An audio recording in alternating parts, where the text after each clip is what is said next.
അപ്പോൾ തുളിച്ച നമ്മൾ ഉണ്ടാക്കി കൊടുക്കുക നമ്മൾ 20 റുപ്യ പിന്നെ വീടിന്റെ ഹൗസ് വാമിങ് നമ്മൾ നടത്താൻ പോകട്ടെ. പണിയൊക്കെ കഴിഞ്ഞ് ഇതാ ഡോർ എത്തിയിട്ടുണ്ട്.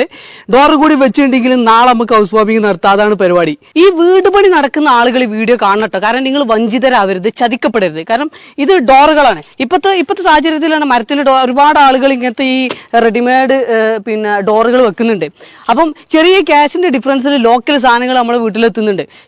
പെട്ടെന്ന് കേടാവും ചെയ്യും. അപ്പം നമ്മൾ വാങ്ങുമ്പം നല്ലത് ഏതാ നോക്കിയിട്ട് വാങ്ങണം. ഇപ്പൊ ഈ വീട്ടിലേക്ക് വേണ്ട ഡോറിന് നമുക്ക് സ്പോൺസർ ഒന്നും കിട്ടിയിട്ടില്ല, ഡോറൊന്നും കിട്ടിയില്ല. ഞാൻ എന്റെ ക്യാഷിക്ക് ഞാൻ തന്നെയാണ് വാങ്ങി. അവസാനം ഇനിയിപ്പോൾ വേറെ ഒരാളെ തപ്പി നടക്കാൻ പോയിട്ടില്ല, ഞാൻ തന്നെയാണ് സ്പോൺസർ ചെയ്താണ്. അപ്പൊ ഞാൻ ഡോർ വാങ്ങാൻ വേണ്ടി പോയി. അപ്പൊ ഇത് ഫെറോഡോർ എന്നാട്ടോ, ഫെറോഡോർ എന്നതിന്റെ പേരുന്നുണ്ടല്ലേ. ഇത് ഫ്രണ്ടിലേക്കുള്ള ഡോറാണ്. അതായത് 3/4 and 1/4 അങ്ങനെ എന്തോ ഒരു കണക്കുണ്ട്. എനിക്ക് കണക്കൊന്നും പറയാനറിയില്ല. അതായത് പൗതിയല്ല, 2 ഡോർ ഉണ്ടാവും, ഒന്ന് ചെറുതും ഒന്ന് വലുതുമാണ്. അങ്ങനെയാണ് സംഭവം. അപ്പോൾ ഈ ഫെറോഡോറാണ് നമ്മൾ വാങ്ങിയിട്ടുള്ളത്. അപ്പോൾ ഇത് വാങ്ങാൻ പോയപ്പോൾ അവിടുന്ന് കടക്കാരൻ വില കുറഞ്ഞ സാധനം വേറെ ഉണ്ട് അങ്ങനെയൊക്കെ